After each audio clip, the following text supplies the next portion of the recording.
Today I want to talk about fear when it comes to health, because this is something that has been a theme for me recently within the past couple months. So I'm at a point now where I feel pretty good about my health. I found out that I have a condition, a heart condition that where like my valves, I think 3 of my valves are prolapsed, I think is the proper term. I actually need to make an appointment with my doctor to figure out, to ask. I guess I could call too, but anyway, I don't quite remember the exact term for it, but basically the premise of it is that the valves don't close all the way and therefore causes some regurgitation. Do not like that word.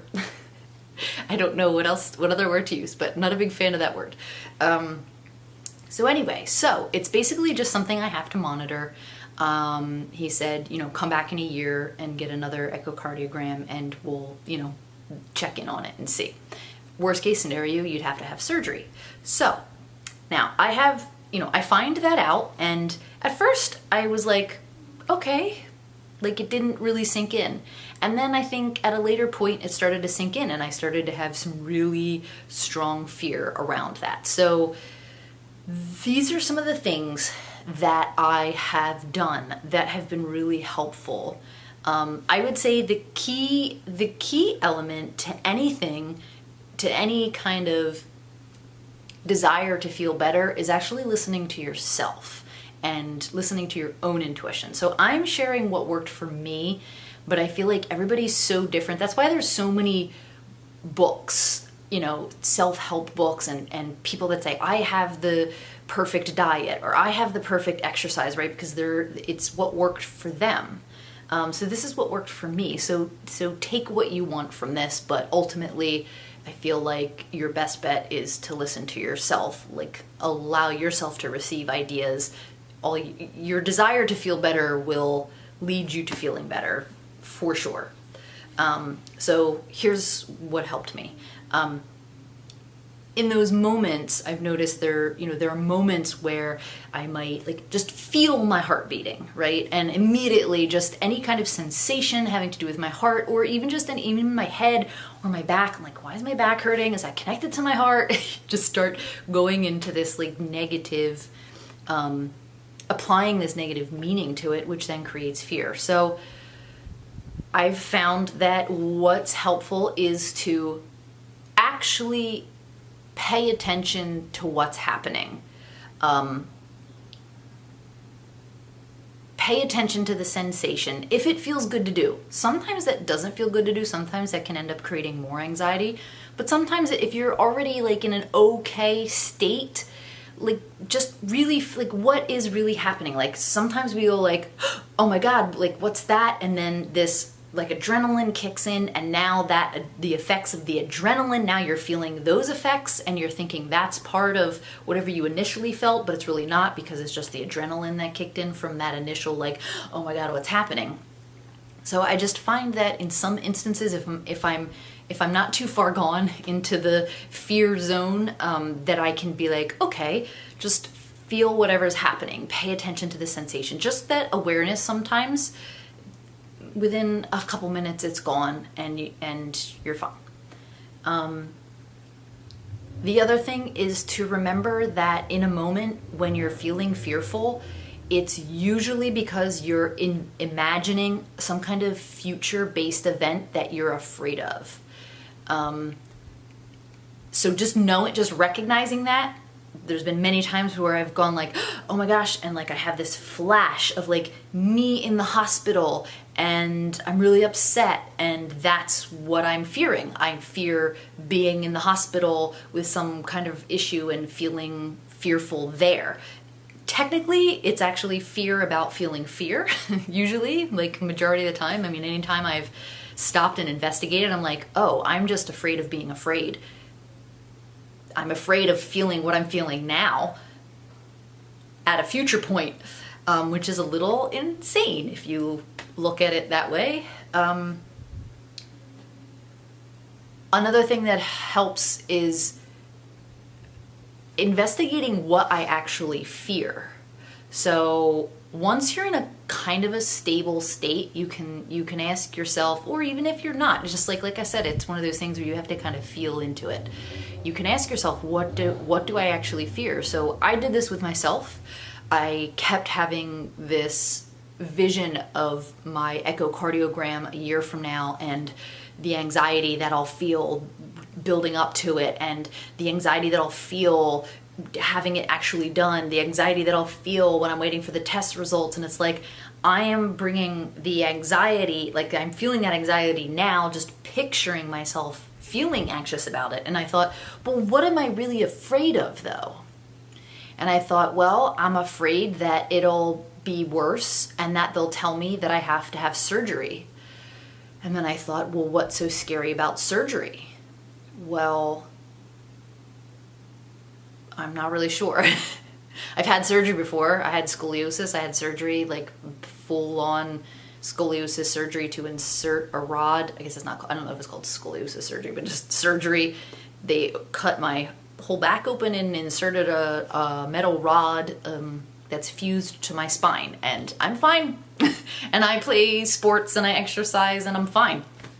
And, you know, so surgery, like people have thousands, millions, I don't know, lots and lots of people have surgery every day and are totally fine. Like you could almost get to a point where you start to feel like a little bit of appreciation for the point that we're at in our world of technology, and how we're able to go in and so a doctor will be able to fix those valves. Like that's pretty incredible.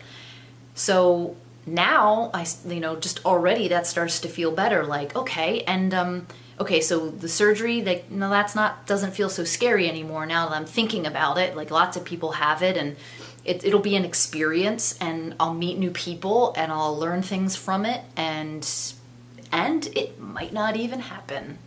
And there's probably a really good chance that it won't happen, because apparently, at least from what I've read, I don't know if it's a common thing. I don't think it's necessarily a common thing, but from what I've read, a lot of people that have it don't ever end up needing surgery. So it's very rare that somebody would need the surgery for it. So, and I'm a relatively healthy individual, and I've already started to investigate things that I can do to maybe either keep the condition where it's at, like maintain my current level of valve health, or I can maybe even improve it. Because I was reading, actually I have a book that my mom got me. It's a healing technique called Jinshin Jitsu, and it's there was a testimonial in the book of somebody talking about the exact same condition that I have, and how they actually improved the percentage of prolapse of their valves. So I'm sure there's many other stories like that too, of people that have, searched for answers and healing and received it. And maybe some people that haven't either, and that's okay too. So then I say, okay, well, what are you so afraid of? Like, so the surgery is not so bad. Then what else is really scary? Well, being in the hospital feels a little scary. I don't like hospitals. Well, why don't you like hospitals? Well, because they feel sterile and cold. Well, could you maybe see that a little differently? Could you maybe, let's say you're in your hospital room, for one, how long will you actually have to be there? Probably not that long. I think I was in the hospital for a week after I had my surgery. So I was only there a week, and then I got to go home. And actually I remember being afraid to go home. I felt safe at the hospital because everybody there is super knowledgeable. It's like probably one of the safest places you could be. And so that feels better. And then also too, if you don't like the sterile atmosphere, you can have your friends and family bring you balloons and flowers and artwork and things to put around the room so that you can feel more at home, more at ease, more warmth.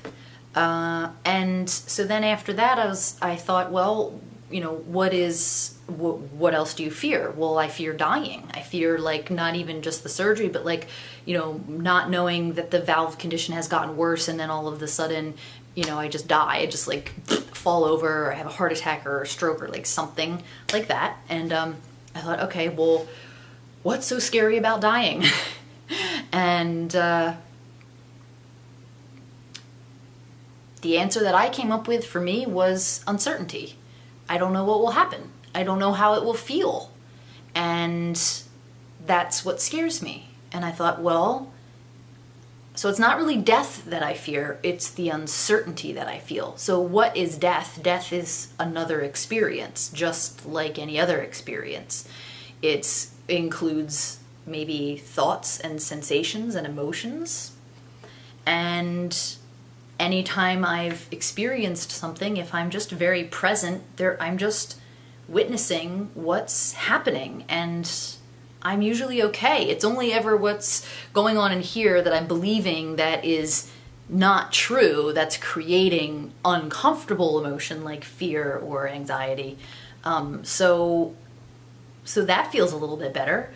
And then the uncertainty part, well, don't we kind of, I feel that way about a lot of experiences, like the first time giving a speech, or the first time having sex, or your first kiss, or your first whatever. Like there's this anticipation and almost excitement about it. So what if instead of fearing death, we felt an anticipation of it, or even a kind of curiosity about it, right? Like, don't you go into most experiences, the reason you go into them in the first place is because you're kind of curious. And so could I maybe bring curiosity to that instead of fear? And that feels better. So by starting out with, recognizing that the thought of the echocardiogram a year from now is this heavy thought, and I ask myself, what am I really afraid of? Like, okay, so then I just step by step, I traced it back. It ended up being a fear of death, which actually ended up being just a fear of uncertainty, which I figured out is actually nothing to fear at all, because each moment, even though we think we know what's going to happen, you really don't. You really have no idea at any moment anything can happen. And so if I embrace that uncertainty, I actually feel very free, and I don't feel that fear of death. Will it come up again at some point? Maybe, but now that I've had those realizations, I feel like it won't last as long, because I'll catch myself and remind myself of those other perspectives that feel so much better and so much more true than this kind of vaguely. If you ever notice, your fear is usually very vague, and if you look more closely at it, you'll find it just... I saw somebody actually doing an Instagram live where like, just look at any problem. So that in our case, we're talking about fear, and it's like, as you look closely, I loved the what would you like, the motion that she did, or like the representation, the visual representation that she was like, as you're like looking at it, it just starts to dissolve before your eyes, because you're looking directly at it. You're bringing, as maybe some spiritual gurus would say, the light of your consciousness to that idea or to that perspective, and that idea or thought just starts to dissolve as you look more closely. So, okay. The next thing that I feel helped is to step into the feeling of being the observer of your thoughts and your emotions and the sensations that are happening. So instead of feeling like this is happening to me, the thoughts and the emotions that you're having, you're not even aware that they're happening. You're so pulled into them. So instead, just create a tiny little bit of space between you and the thoughts, emotions, and sensations, and start to just witness them. Watch the thoughts, watch the emotions, watch the sensations, and just keep going back to that witness perspective, that observer. You're just observing what's happening. And that just takes the edge off just a tiny bit. I'm not saying it totally will snap you out, because you do have a certain amount of momentum going with your thoughts and emotions about whatever it is you have momentum going. I actually talked a little bit about this in one of my Okay, so my card filled up So I think I was saying I have another video called How I Ease Panicky Thoughts that where I talk a little bit about the importance of if you do have momentum going, like fear-based or any kind of strong, if you have any kind of like strong emotion, intense emotion, it's there's some, I don't know, in that video I just talk about some tips for how to deal with that, how to manage that. So, okay, so I already talked about stepping into the observer role, watching your thoughts, become interested in the sensations. I think I already mentioned that. Like, become curious. So step into the observer role and then become curious as best you can. Then also, here's another thing that I feel like feels good once you get to a certain point. Again, all these little things that I feel like were helpful to me were helpful at certain points and made sense at certain points. So, you know, whatever feels best for you in the moment. If what feels best for you is to step into that observer role first, then do that, right? So like these are just kind of in random order, no particular order. So be proactive and ask yourself what you'd like to do and how you could be more comfortable. So what I find for myself is that I tend, because I'm so kind of consumed, I'm kind of like, I have blinders on in a sense. I'm not like expansive. I'm not looking around. I'm not thinking about possibilities. I'm very like small and limited, constricted. Just that's how it feels to be fearful. It feels like this, like very tight and constricted. Whereas like now I'm the state that I'm in, I'm very like calm, very present, aware, open. If you can start to kind of tap into that state a little bit, like look around, like sometimes, for example, and I talked about this in the previous video that I mentioned before, I'm, laying in bed at night and I have a headache and I start to feel some odd sensations. I start to feel panicky and I'm just laying there in the dark. And there's something about at nighttime, for me at least, and I know other people have said this, but everybody's different. Nighttime feels like almost intensifies fear for me. And I've found what really helped was to get up and go outside, go for a walk around my block. If that's something you could do, go do that. I've gone outside and like laid in on a blanket, looked up at the sky, went out and had a tent, still have a tent actually set up in the backyard, and like would go at night and just lay out and be in nature. That really helped. So just whether it might be that, or it might be like to get up and get a drink of water, to get up, to call somebody, to ask your partner or your roommate or whoever might be around, or if nobody's around, like I said, give somebody a call.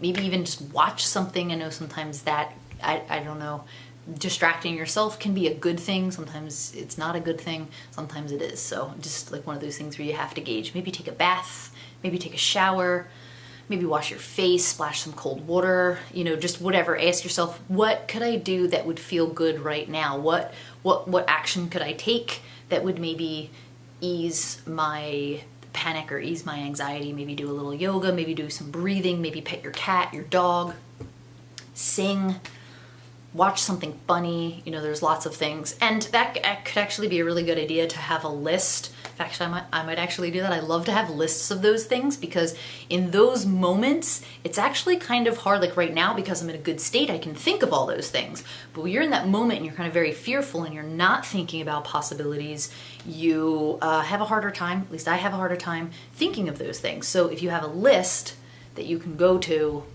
on your phone, then that makes it a little easier.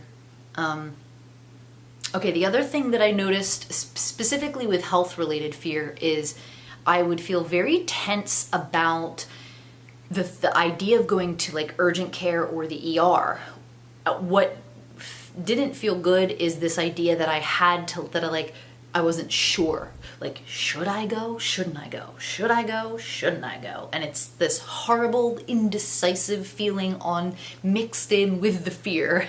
So it's like, give yourself the permission now, while you're listening to this. I've given myself the permission to just go if you want to go. Who cares if it's nothing? Who cares if you're creating it? If if it's gonna make you feel a little bit better, then just go, right? Like, in fact, I had experience with my sister when she was down here where we went to a trampoline park and she hurt her shoulder, and we weren't really sure if anything was broken, but she was like, let's just go now. And it ended up being a great idea to just go right away because it was like 3 o'clock in the afternoon. And if you think about it, and this is something she pointed out, like, had we waited and gone home and then she felt even more pain at like 9 o'clock at night, now we're going to the ER at 9 o'clock at night when we're tired. And so to just like, you know, not that that can be the case in every instance, but I just thought it was a great example of like, don't have that resistance. I feel like maybe not everybody has that, but there is kind of this idea of like, oh, you're fine, you know, like, don't be such a baby, or, right, like, or you're creating it, it's all in your mind, like that mentality can just make it worse. So just give yourself the permission that if that's something you want to do, just do it. Just do it. So I think that's it. Yeah, I hope that was helpful. And now what? I don't know. I feel like, I don't know if that's gonna make any sense. I feel like I have to explain. Like, I want that to be my outro every time. But I feel like people are going to be like, huh? If I don't explain it. I feel like I have to explain it. So maybe that's not a good outro. I just feel like I need a way to like start and end my videos. I'll figure it out.